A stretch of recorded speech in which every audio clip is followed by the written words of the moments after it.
Welcome guys to a brand new video on One Punch Man World. So I recently made a video where I went ahead and ranked Atomic Samurai based on different categories that I feel like are important in this game. So that included AI, manual play, high mobility bosses, low mobility bosses, and including impression arm as well. So how good those units become with the impression arm, or how good the impression arm is in general with that character.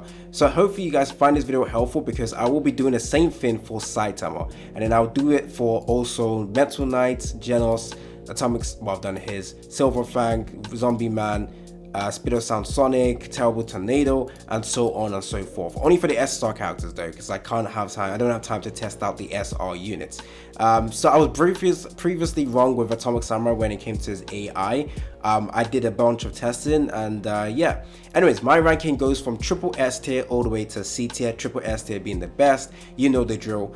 So for AI category for Saitama, his AI isn't really the greatest, I can't lie. Oh yeah, also, this is my Saitama's build. It's not the greatest. So this is how I tested him as. It's not the best build, obviously. I don't have potential 2, which essentially removes negative hit from him.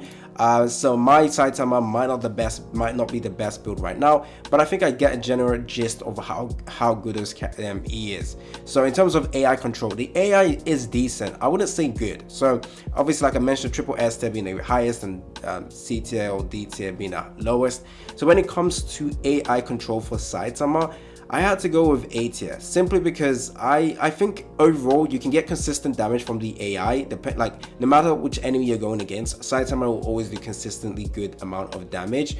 The only thing is, compared to the majority of other characters in the game, if you want to control an AI, if you want an AI to control a unit, Saitama will probably not be your best option. The only time I even use Saitama is when I'm going against Moro. Is it Moro? So if you find enemies with the specific elements type that he does do 40% extra damage in, Moro type, he actually does pretty good damage in here. In fact, he usually becomes like my second highest DPS. So I only use him when it's against this type of units. Whereas other characters, I just feel like they are always good in terms of DPS with the AI. But the AI for Saitama is pretty average, not the best.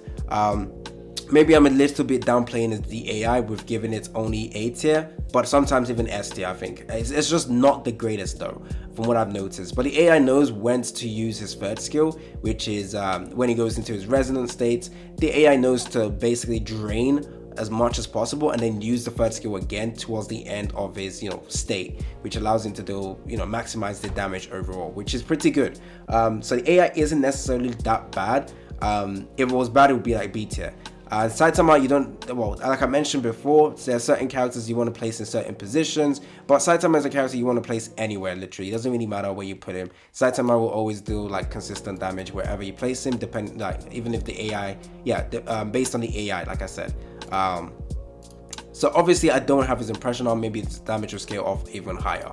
Anyways, so AI for Saitama, it is A tier. Now when it comes to manual play, I went with double S tier. Now, I don't think he's the best DPS character in the game, but overall, his damage is always good. I place characters with composure damage always higher in this game, simply because composure damage allows you to break the character, which stops them from doing moves and stops them from flying about, which allows you to just essentially just focus huge DPS on that unit. So composure damage characters will always place higher in my list for like overall like DPS damage for manual. So when it comes to Saitama, it's a double S tier.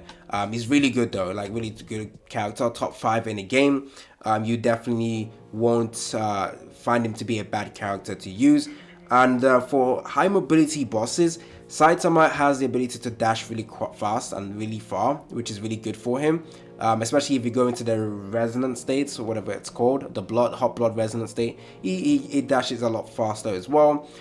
So that's good with Saitama against high mobility bosses. It doesn't really hinder him too much. So it's still a double S tier in that category.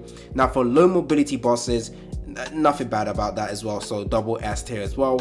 Now when it comes to his impression arm, now I place certain impression arm at higher tier simply because of how in general it is better. So units like Genos with the impression arm that honestly increases your composure reduction stat is always better in my opinion compared to just a flat increase in attack. However, it is still a good impression arm, so I went with double S tier as well, because at the end of the day it does increase your overall team's damage, which everyone absolutely loves.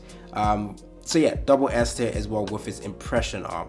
Now when it came to complexity, so how hard it is to use this character, it's actually kind of easy to use him. Now mind you, there is a specific combo you want to run with him. So in terms of how to, with my understanding how to use this character is with his normal attack, you basically want to increase or gain a lot of hot blood as fast as possible. Now obviously with the correct build, so you basically gain so as you can see, hot blood accumulates 30% faster, which is obviously good.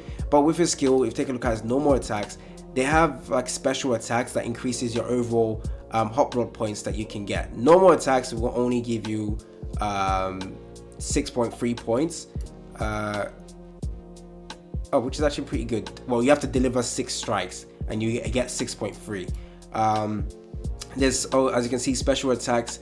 So dash and an attack, it basically gives you 5. So understanding which special attack you want to use. Now I typically use special attack 4, which I spacebar and then charge my normal attack, which gives me 24 points, plus also the damage is insane as well. So that's what I typically do every single time.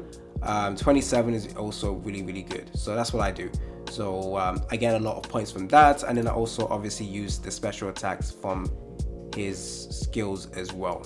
So yeah, and then when you go into this third form, you're using this when you're about to lose your hot blood resonance states. That's when you then press the third skill one more time. So in terms of complexity, he is not an advanced character, he's just pretty simple to use, so easy or normal character. Special, his dodge mechanic, yeah, nothing really too difficult with him. So there you go with my ranking for Saitama, for how good he is as a unit. Overall, I would say he's a double S tier character. Not the best of the best in the game. Actually, he is the best of the best of the game, but sometimes they're just better characters to use, especially in AI category, because at the end of the day, if you're not manual in him, you probably don't want to use him as your AI character. I can't lie, there's probably better AI units that you'd rather use than Saitama, in my opinion. So that's where, even though I would place him like top tier, I would not use him in my team compared to the other characters I have. He is not in my team. So I have like my normal team that I run is composure reduction focused, so it's usually this and just flat DPS. This is usually my main team that I run. Sometimes I use Atomic Samurai. It's switched like this. Sometimes I use Terrible Tornadoes. My manual character is usually focused on this. If I don't use Meta Knight, then I'll probably use Fang if I need his heals. But if I don't, let's say I don't have his impression arm, then definitely I would have probably used Genos overall. It's just easier. The AI is just pretty easy to use him. Plus you also get additional composure reduction with him as well, because he's a composure reduction character, which is typically better than just a flat DPS unit. So yeah, that is it. So anyways, hopefully you guys find this video helpful. Really short compared to my Atomic Samurai video, simply because Atomic Samurai is a tricky character, I guess. I also had to apologize for being wrong with his AI control. Yeah, I only use I only use Saitama when it's usually against bosses with the weak mortal type, because his damage is actually really good. Even if it's an AI character, the damage overall that they do is typically always strong. So yeah, actually we're gonna end off the video by showing you guys. Like I said, my build isn't the best right now, and I'm only using the heals one. Maybe I shouldn't use that, so we'll focus on this one instead. Perfect. We'll go with this one, and no food. He does have a 40% increase damage in here, but I think this is it. Let's go ahead and see the damage that he does. Okay, so I have to control this because for some reason the team died. So maybe the AI ain't that great for this type of boss, because you need to basically dodge everything. Okay, so there we go. Okay, let's take a look at the damage. Yeah, let's just see how good Saitama is with the AI. So yeah, like I said, so because he gets that 40% increase in damage, it actually ends up being really good against this type of enemies. So yeah, take that as you will, but this is a 40% increase in damage. So yeah, his damage would be a lot lower if he wasn't getting that 40% buff. Simply because the AI isn't really the greatest, can't lie. It's just pretty average. So there you go. Proof that my AI ranking, I guess, is correct. Anyways, it's been your boy AC Gamer. Don't forget to like and subscribe, and I'm out.